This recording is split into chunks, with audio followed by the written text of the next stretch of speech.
শিশুরা রয়েছেন এবং আমাদের বড় প্রেস ক্লাবের সাধারণ সম্পাদক শামীম শেখ সহ সহকর্মীবৃন্দ সবাইকে শুভেচ্ছা জানাচ্ছি। শিশু দিবস এবং শিশুদের অধিকার, আমাদের এই দিবসটি যথাযথ মর্যাদায় পালন করার জন্য মুক্তি মহিলা প্রতিষ্ঠান লগ্ন থেকেই তোমাদের অধিকার নিয়ে কাজ করে যাচ্ছে। সেই সাথে টিডিএস সহ বিভিন্ন সংস্থা এই মুক্তি মহিলাকে সহযোগিতা করে আসছে। শিশুদের অধিকার তোমরা এখান থেকে যে খেলাধুলা, গান বাজনা, তারপর বিভিন্ন অধিকার সম্পর্কে কিন্তু তোমরা এখান থেকে সচেতনতা হতে পারছো। সেই জন্য মুক্তি মহিলা সমিতিকে ধন্যবাদ জানাচ্ছি।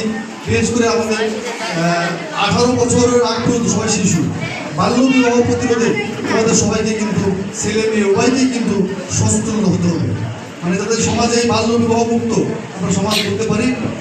আজকে শিশু আগামী দিনের ভবিষ্যৎ, সেই ভবিষ্যৎকে সামনে আগে রাখতে হলে বাল্য বিবাহ প্রতিরোধ করতে হবে।